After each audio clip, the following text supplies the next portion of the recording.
अस्सलाम वालेकुम, मेरा नाम मोहम्मद तारिक है और इस लेक्चर में मैंने कवर करना है काइनेटिक एनर्जी के टॉपिक को।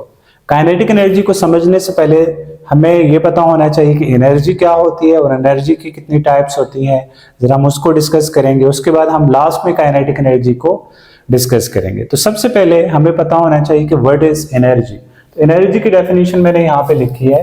एनर्जी को हम डिफाइन कर सकते हैं, the capacity to do work is called energy. काम करने की जो सलाहियत है, जो कैपेसिटी है, कैपेबिलिटी है, उसका नाम क्या होता है? एनर्जी। और एनर्जी की बहुत सी टाइप्स हैं, जैसे आपके पास मैकेनिकल एनर्जी है, थर्मल एनर्जी है, केमिकल एनर्जी है, न्यूक्लियर एनर्जी है, और बहुत सी टाइप्स हैं। तो हम इसमें जो सबसे जरूरी जो टाइप ऑफ एनर्जी है जिसको हमने डिस्कस करना है, काइनेटिक एनर्जी है। और काइनेटिक एनर्जी कहाँ से आती है? मैकेनिकल एनर्जी से आती है। क्यों? क्योंकि हम मैकेनिकल एनर्जी को डिफाइन करते हैं, the sum of objects kinetic and potential energy is known as mechanical energy. Mechanical energy क्या होती है? किसी भी ऑब्जेक्ट के काइनेटिक और पोटेंशियल एनर्जी के सम को आप क्या कहते हैं? मैकेनिकल एनर्जी कहते हैं। तो mechanical energy is what? Objects kinetic and potential energy का सम होता है। The sum of objects kinetic and potential energy is known as mechanical energy. अब सवाल ये पैदा होता है कि काइनेटिक एनर्जी क्या है और पोटेंशियल एनर्जी क्या है। तो हम पहले जरा शॉर्टली डिस्कस कर लेते हैं कि पोटेंशियल एनर्जी क्या होगा, क्योंकि पोटेंशियल एनर्जी का टॉपिक आपकी बुक में है नहीं, तो मैं इसको थोड़ा शॉर्ट करके डिफाइन करूंगा जी। द पोटेंशियल एनर्जी क्या होती है? The energy stored in a body due to its position और configuration is known as potential energy. वो एनर्जी जो किसी बॉडी में स्टोर होती है ड्यू टू इट्स पोजीशन, उसकी पोजीशन की वजह से या फिर उसकी कॉन्फ़िगरेशन की वजह से। कॉन्फ़िगरेशन का मतलब ये होता है कि उस ऑब्जेक्ट को आप स्ट्रेच करते हैं या कंप्रेस करते हैं या उसकी शेप को डिफॉर्म करते हैं, तो इस कॉन्फ़िगरेशन, इसको क्या कहते हैं? कॉन्फ़िगरेशन। और कॉन्फ़िगरेशन की वजह से जो एनर्जी होती है या फिर पोजीशन की वजह से जो एनर्जी होती है, उसको आप पोटेंशियल एनर्जी कहते हैं। There are two types of potential energies. Number one, gravitational potential energy.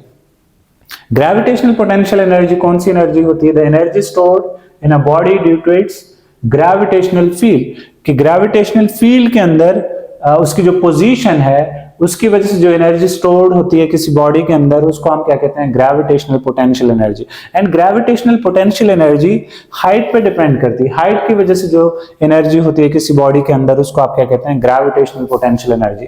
And जो ग्रेविटेशनल पोटेंशियल एनर्जी है, पीई, ये इक्वल होती है mgh पर नियर अर्थ सरफेस के केस के लिए, जहां पे g की वैल्यू कांस्टेंट रहे, तो ग्रेविटेशनल पोटेंशियल एनर्जी mgh के इक्वल होती है।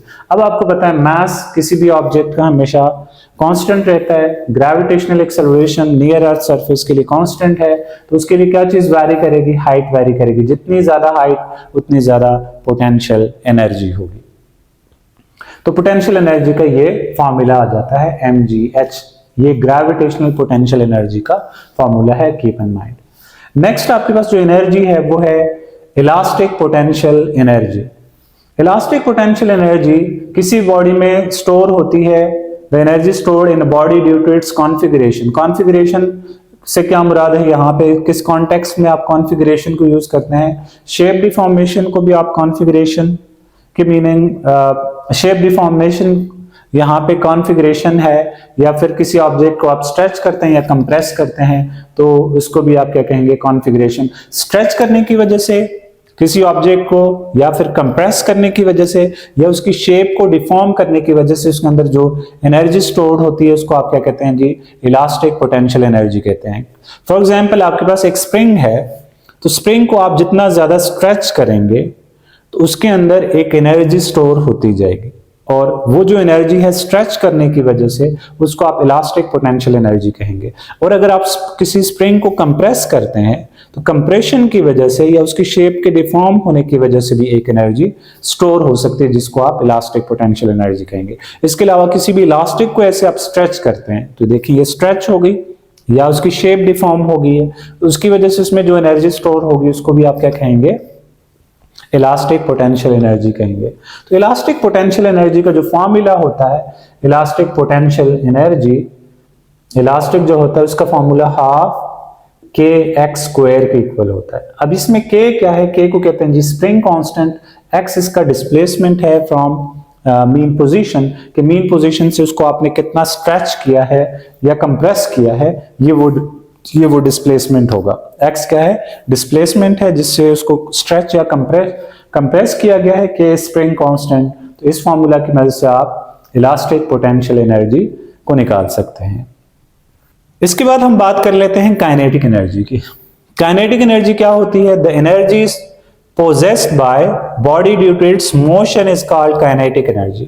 वो एनर्जी जो किसी बॉडी के अंदर पोजेस होती है ड्यू टू इट्स मोशन, उसको आप क्या कहेंगे, काइनेटिक एनर्जी कहेंगे। काइनेटिक एनर्जी किसी बॉडी के मोशन की वजह से जो उसके अंदर एनर्जी होती है उसको आप क्या कहते हैं जी, काइनेटिक एनर्जी कहते हैं। काइनेटिक एनर्जी को आप E सब K से डिनोट कर सकते हैं या फिर K डॉट E से डिनोट कर सकते हैं। ये नोटेशन भी आप यूज कर सकते हैं, K डॉट E के नोटेशन भी आप यूज कर सकते हैं। तो it is denoted by E सब K और K डॉट E। अब हम इसकी एक्सप्लेनेशन और इसकी मैथमेटिकल फॉर्म देखना चाहते हैं कि काइनेटिक एनर्जी की मैथमेटिकल फॉर्म क्या है। तो इसके लिए एक्सप्लेनेशन में मैंने यहाँ पे लिखा है, consider a body of mass m initially at rest with initial velocity vi is equal to 0। कोई एक बॉडी है जो कि consider a body of mass m initially at rest, that is v initial is equal to 0, कि कोई body है जिसका mass m वो initially वो क्या है, रेस्ट पे है।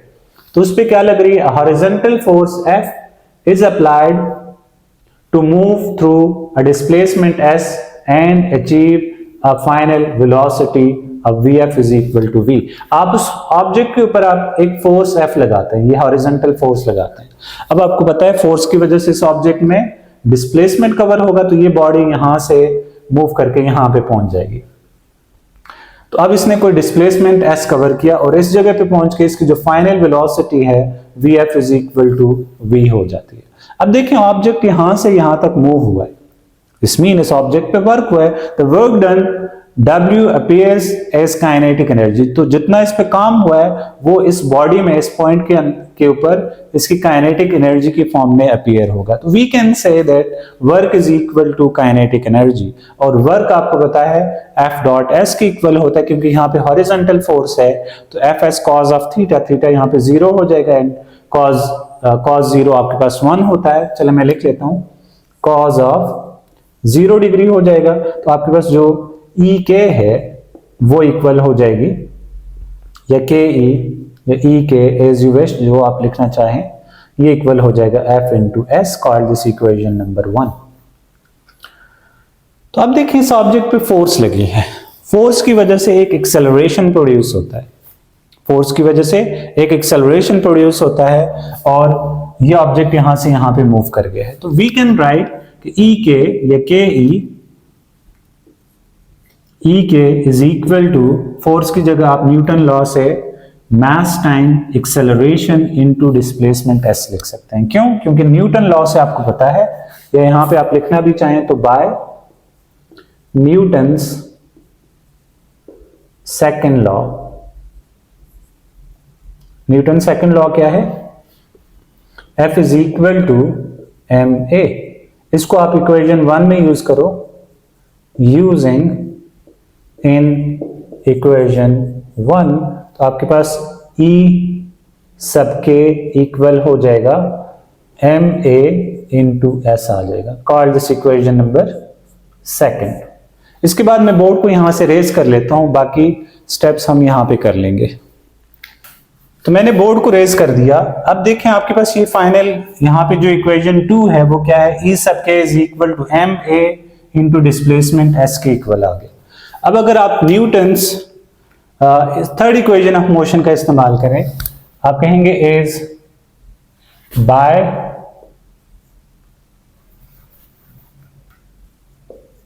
Third equation of motion. Third equation of motion क्या होती है? आपको पता है 2as is equal to v f square minus v i का स्क्वायर होता है। तो अगर आप यहां से एक्सेलरेशन की वैल्यू निकालें या ए एस की वैल्यू निकालें, 2 यहां पे देखें, यहाँ पे 2 यहाँ पे मल्टीप्लाई है, इधर आके डिवाइड हो जाएगा, तो ए एस इक्वल हो जाएगा v f square minus v i square हो जाएगा।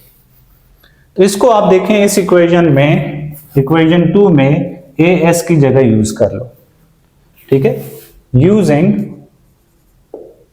इन इक्वेशन सेकंड, तो आपके पास क्या बनेगा, ई सबके इज इक्वल टू एम अपनी जगह पे,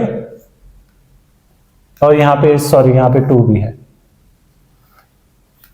एम अपनी जगह पे, और यहां पे क्या बचा, v f square minus v i square divided by 2 आ जाएगा।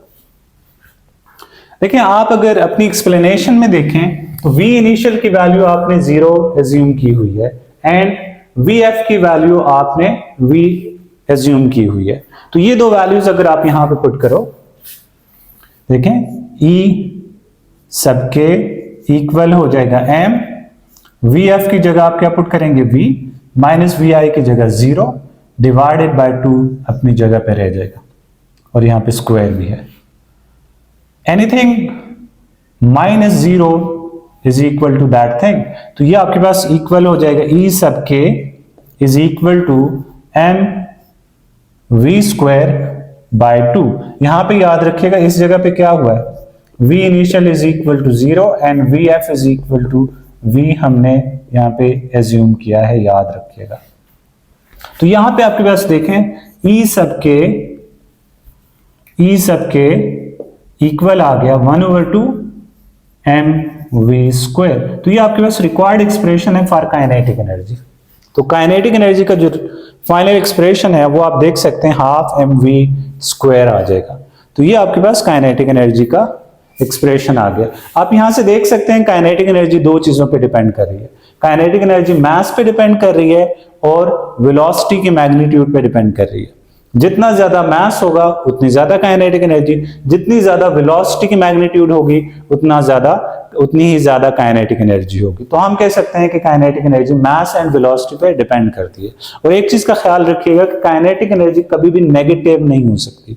वजह, क्योंकि मास कभी नेगेटिव नहीं हो सकता और ये वेलोसिटी का स्क्वायर भी कभी नेगेटिव नहीं हो सकता। असल में ये जो रिलेशन है ना, ये असल में ऐसे होती है 1/2 एम वी स्क्वायर असल में v डॉट v के इक्वल होता है, v डॉट v के इक्वल, और ये वेलोसिटी का सेल्फ प्रोडक्ट है। एंड किसी भी वेक्टर का जो सेल्फ प्रोडक्ट है वो कभी भी नेगेटिव नहीं होता। वजह, क्योंकि किसी वेक्टर का अपने आप के साथ जो एंगल बनता है वो 0 डिग्री बनता है एंड cos 0 हमेशा 1 आ जाता है, और इससे जो रिजल्ट मिलता है वो हमेशा वेलोसिटी के मैग्नीट्यूड का स्क्वायर मिल जाएगा। तो यहां से आपके पास अगर इसकी सिंप्लीफिकेशन करें 1/2 m v cos of 0 and cos 0 1 हो जाता है। तो आपके पास ये expression half m v square आ जाता है। तो यहां पे देख सकते हैं कि जो वेलोसिटी का सेल्फ प्रोडक्ट है उसने वी स्क्वायर दिया हुआ है और ये कभी भी नेगेटिव नहीं हो सकता, क्योंकि यहां पे हमेशा एंगल 0 डिग्री बनेगा। वेक्टर वी का अपने आप के साथ दूसरे वेक्टर v के साथ या अपने आप के साथ जो एंगल बन रहा है वो आपके पास 0 डिग्री है and cos 0 is never negative. इस वजह से काइनेटिक एनर्जी कभी भी नेगेटिव नहीं हो सकती, याद रखिएगा। अब इसके बाद हम एक और रिलेशन देख लेते हैं जी, काइनेटिक एनर्जी का विद मोमेंटम। हम क्या करते हैं इसके बाद, काइनेटिक एनर्जी का रिलेशन देखते हैं विद मोमेंटम। तो देखिए आपको पता है कि काइनेटिक एनर्जी ई सबके इक्वल है 1/2 एम वी स्क्वायर। अब इस एक्सप्रेशन को इस साइड को डिवाइड एंड मल्टीप्लाई कर दो मास के साथ, तो काइनेटिक एनर्जी आपके पास इक्वल हो जाएगी 1/2 m v square divided by m किया तो मुझे ऊपर भी एम से मल्टीप्लाई करना पड़ेगा। तो काइनेटिक एनर्जी मेरे पास इक्वल हो जाएगी 1/2 m into m square into v square divided by m आ जाएगा। अब आपको पता है कि काइनेटिक जो एम वी है 1/2 m v square divided by m आ जाएगा। M v product of mass and velocity को आप मोमेंटम कहते हैं। तो काइनेटिक एनर्जी आपके पास इक्वल हो जाएगी, काइनेटिक एनर्जी आपके पास इक्वल हो जाएगी P square divided bye 2m। ये एक और एक्सप्रेशन है काइनेटिक एनर्जी का इन टर्म्स ऑफ मोमेंटम। ये एक्सप्रेशन क्या है? In terms of momentum kinetic energy का एक्सप्रेशन है।